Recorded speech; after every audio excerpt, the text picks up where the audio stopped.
Good morning मेरे प्यारे दोस्तों, welcome back to my YouTube channel. मैं आपके इस तरह का आपके सामने लेकर आ गई हूँ अपना न्यू ब्लॉग। तो स्टार्ट करते हैं। सुबह हुई और मैं उठी, बट मेरे हस्बैंड नहीं उठे। उठाने पर भी वो नहीं उठे क्योंकि चल रही थी कूलर की ठंडी ठंडी हवा।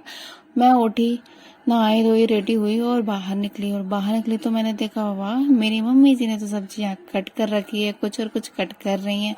और उधर मेरी प्यारी सी ननद रानी बना रही है हम लोगों के लिए उपमा। दीदी कुछ भी चीज़ बनाती है बहुत टेस्टी बनाती हैं। और यहाँ पे हम सब वेट कर रहे हैं कि कब दीदी बना कर लाएंगी और हम लोग खाएंगे। उसके बाद मैं चली जाती हूँ रेडी होने, क्योंकि मुझे तो जाना था लैब में। और तब तक मेरी दीदी ने बना दिया उपमा। मैंने उपमा खाया। उपमा खाते खाते सारे घर वाले इकट्ठे बैठकर बातें कर रहे हैं, मस्ती कर रहे हैं। ये हमारी प्यारी सी वानी, मेरी ननद की बेटी, बहुत अच्छी है, बहुत प्यारी। उसके बाद मैं निकल गई लैब के लिए। यहाँ पर मेरे हस्बैंड मुझे छोड़ने आए थे और अब जा रहे हैं वो, क्योंकि उन्हें स्कूटी से आज काम था। वो जाते हैं और मैं फिर से आ जाती हूँ वापस लैब में। लैब का काम करती हूँ, सीख रही हूँ मैं अभी। और यहाँ मैंने बताया था बहुत अच्छे से, बहुत ही ज़्यादा अच्छा से सिखाते हैं।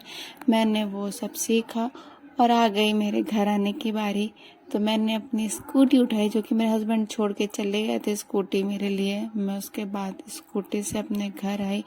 घर आई तो मेरी प्यारी यार मेरे पीछे पीछे आ गई थी रूम में। उससे नहीं होता कि वो मेरे रूम में नहीं आए। और बहुत अच्छी भी चीज़ है कि मेरे रूम में आ गए। मैं बहुत खुश भी होती हूँ कि वो जहाँ मुझे देखती बहुत खुशी खुशी मेरे रूम पर आती है। उसके बाद मैं कपड़े चेंज किए और चली गई खाना खाने। खाना खाने बैठी तो भी मेरी आरू मेरे पास थी, मेरे साथ खा रही थी। थोड़ी टीवी देखी और आरू मेरे साथ खा रही थी, तो घूम घूम के खा रही थी, अच्छे से खा नहीं रही थी, इसलिए भाभी ने उसे खाना खिलाया। और मैं आ गई रूम पर। रूम पर आई तो मेरे घर से आ गया वीडियो कॉल, मेरे मायके से। मैंने वीडियो कॉल में सबसे बात की और रूम से बाहर निकली तो आ गए थे मेरे प्यारे से देवर जी, निक्की भैया। उनको चाय बना कर दिया, कुछ देर तक उनसे बातें की।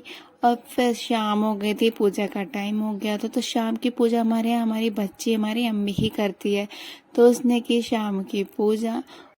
तभी आ गया आदि का कॉल। आदि मेरी नंद के बेटे हैं और बहुत ही अच्छे हैं, मैंने उनके बारे में बताया था। तो यहाँ पे आदि आरू से बात कर रहे हैं और आरू बहुत खुश है।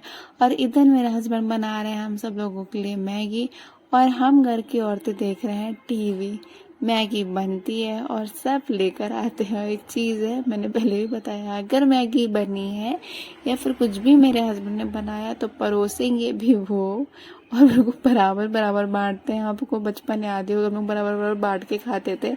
उसके बाद मैगी खाए, और जिसका पेट नहीं भरा था वो खाया पराठे या रोटी। तो मैंने तो एक रोटी और भिंडी की सब्जी, क्योंकि दीदी ने बनाई थी और बहुत अच्छी सब्जी बनाई थी, इसलिए मैंने खा ली। इसमें बहुत अच्छा है कि दीदी आ गई हैं तो बहुत सारी हेल्प हो जाती है। पहले भी हो जाती थी, लेकिन अब दीदी है ना तो आई हैं तो बहुत अच्छी अच्छी चीज़ें बनाती हैं, तो वही बना के खिलाती हैं। फिर यहाँ मेरे हस्बैंड बनाए कूलर, और लास्ट में आ गए यार मेरे बर्तन धुलने की बारी, क्योंकि भाई अभी भी नहीं आई थी। मैंने बर्तन धुला, थक भी गई थी बर्तन धुलते धुलते। उसके बाद मैंने पी कोल्ड ड्रिंक और नहा धोकर चली गई सोने की। चलो अब सो जाते हैं, क्योंकि थक तो गई ही थी और फिर सोना भी था। सुबह जल्दी से उठती हूँ। तो bye bye guys, good night.